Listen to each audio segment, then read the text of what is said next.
हा खलबतखाना आहे. खलबतखाना म्हणजे गुप्त चर्चा करण्याची जागा आहे. आपल्या सदर म्हणजे दरबारचा भागा प्रत्येक किल्ल्यावर बघायला मिळतो, पण खलबतखाने जास्त करून कुठल्या किल्ल्यावर बघायला मिळत नाही. खलबतखाने फक्त राजधानीच्या किल्ल्यावर असतात, बाकी कुठे नसतात. म्हणजे आपल्या स्वराज्याची पहिली राजधानी राजगड आणि दुसऱ्या रायगड, तिकडे तुम्हाला खलबतखाने बघायला मिळतात. महाराजांनी 1664 साली आरमारची स्थापना या किल्ल्यावर केली. म्हणजे आरमारच्या राजधानीचा किल्ला आहे, नेव्हीच्या कॅपिटलचा फोर्ट आहे. त्याकडे आपल्याला खलबतखाना बघायला मिळतो. या दगडांना डोळ्यांना नसण्यासाठी बारीक बारीक छिद्र आहे, म्हणजे एकदम पोरस दगड आहे. त्यामुळे आतमध्ये आवाज घुमतोय.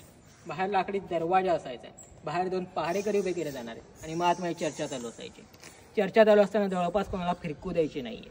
म्हणजे आता आपली देवळं बघा, तुम्ही गोलाकार असतात, पण आवाज वगैरे काही घुमत नाही. आपल्या दगडांची रचना व्यवस्थित नसते. तुम्ही जर विजापूरचा गोलघुमट बघितला असा किंवा गोळकोंडा जर किल्ला बघितला असा, तिकडे असा आवाज घुमतो, असा इकडे पण आतमध्ये आवाज घुमतोय.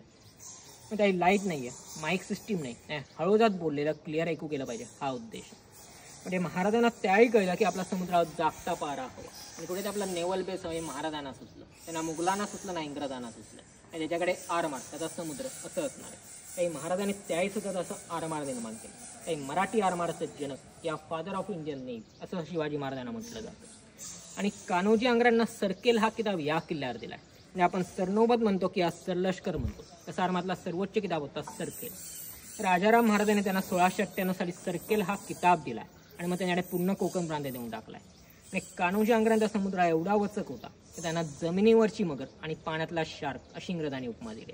एवढ्यांचा वचक होता. म्हणजे इंग्रज, पोर्तुगीज, डच यांची जहाजं आपल्या समुद्रातून फिरायचे, त्यामुळे त्याच्याकडून दस्तक म्हणजे टोल वसूल करायचे. आणि जर त्यांनी असं दिलेला नसेल, त्यांचं ते जहाज असेल, त्या जहाजाची जी मालमत्ता असेल त्या जप्त करून इकडे आणून ठेवायचं. एवढ्यांचा वचक होता. त्या समुद्राला प्रति शिवाजी असं म्हटलं जातं कान्होजी आंग्रे.